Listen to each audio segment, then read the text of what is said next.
Hey folks, welcome back to the channel. Carl here. I want to give you a quick update on the Red Sea 625. I've made quite a bit of progress on it since my last update, which was about 3 weeks ago. So some of the things I want to talk about today is the cabinet modifications, the cable routing that I got done, the installation of the Apex controller, and livestock additions and livestock migration from the old tank to the new. So stick around. So let's get into it. The first thing I wanted to talk about was the cabinet modifications. I ended up drilling 2 holes into the left side of the cabinet over here because my big picture goal for the aquarium, or at least the cabinet, is to have little to no gear underneath. I want a nice clean look. In my 75 gallon, it was just, a plate of spaghetti as far as wires underneath there. And couldn't stand it. You get in there and start working and you can't figure out, what's connected to what without, tracing cables and stuff. So that's something I really hated in the 75 and something that I wanted to eliminate in the Red Sea. So I drilled 2 holes in the left side of the aquarium, and I'll have to tell you, it made a complete mess. I thought it was going to be messy, but I had no idea how messy it was going to be. I ordered a 2-inch drill bit, and I ordered grommets that were specifically for a 2-inch drill diameter.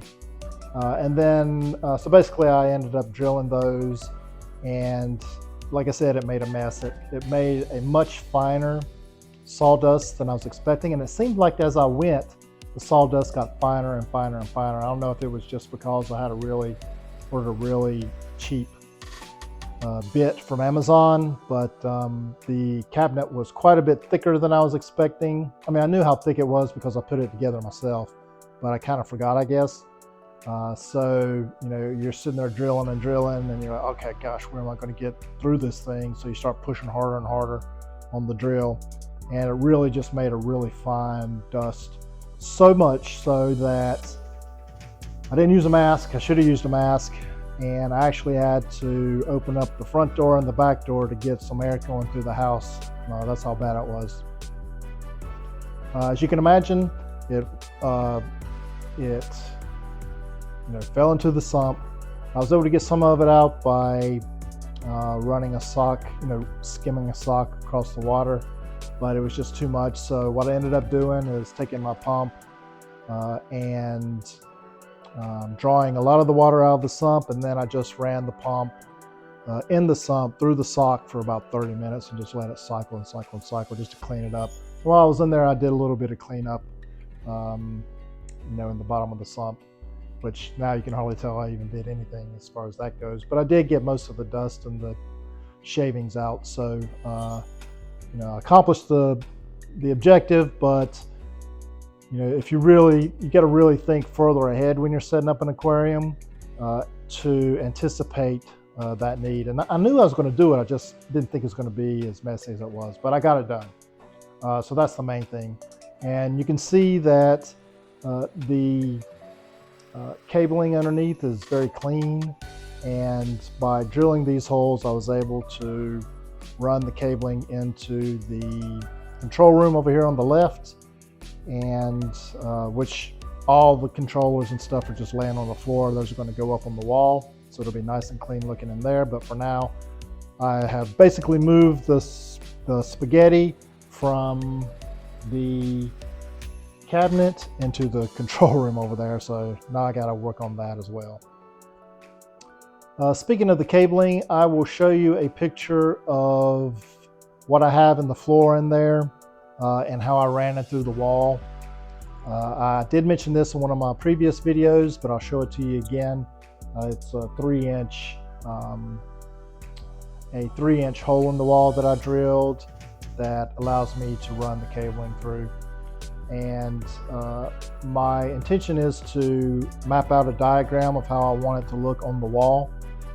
Initially I was going to buy some cabinets to put in there, but I think I'm just going to mount it up on the wall instead of in a cabinet on the wall, just mounted on the wall. So that'll look really good once I get that done.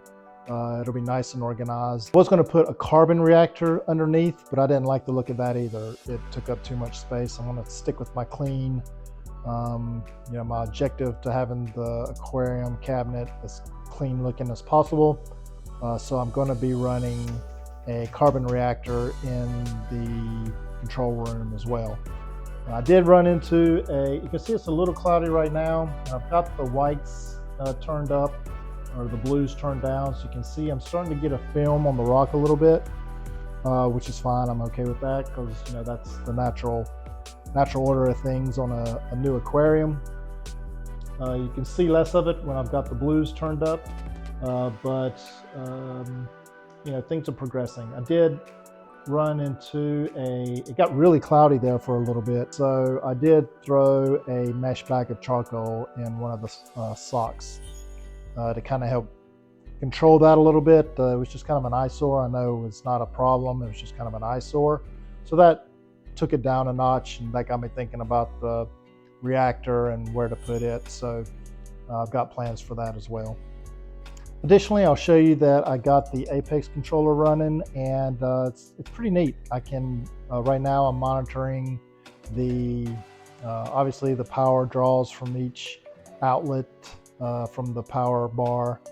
I've got ORP, which I've never used before, but it's maintaining at about a 200 level, which I think is okay for the early life of this aquarium. I think over time, that as I get the water, the bacteria base built up and the tank maturity increasing, that the ORP value will increase too. And I'm monitoring temp and pH, and they both seem fairly stable. I've noticed the pH ramps up throughout the day until the lights turn off, and I think that's normal too. I'm not really worried about tuning anything as far as that goes right now. I'm just keeping an eye on nitrites and ammonia and nitrates, and everything's pretty much negligible at the moment. So I think I'm on the right track. The last thing I wanted to talk to you about is livestock. I started moving my fish from the 75 over to the new aquarium. You can see I got my sailfin in there. I've got the 3 sacrificial chromis that I put in there. Well, actually, it was 5. I put 5 in, and the MP40s kind of killed 2 of them because it sucked them in and spit them out. So I put these guards on here. I'll show you the guards in the video to prevent that from happening again. Never had that happen in the 75, but these MP40s are a different animal than the MP10s I have in the 75. So since I put those guards on, I haven't lost any fish, and the 3 remaining chromis that I have are doing fine. I do have a big chromis in the 75 that I, for the life of me, cannot catch, along with a flameback angel in there that I cannot catch. I've tried traps, nets, you name it, I can't get them without just like wrecking everything in the aquarium. So I'm going to save them for later and move them over. I think that will give the small chromis time to get a little larger, maybe to protect themselves from the larger chromis. But I did also add a new tang, bristletooth white-tailed tang, which he's really entertaining. He's constantly moving around, picking at everything, and he's like super active, so he's fun to watch. That is about it. So I think next up is I'm going to install the reactors. The socks are starting to collect quite a bit of detritus. So I've got 4 socks right now. It runs into a pair of them, and then when those fills, it'll spill over into the other pair. I can swap them out. I'll probably run that for a little bit, but I'm thinking about going ahead and install the skimmer to get that breaking in, and maybe the reef mat just to replace the socks.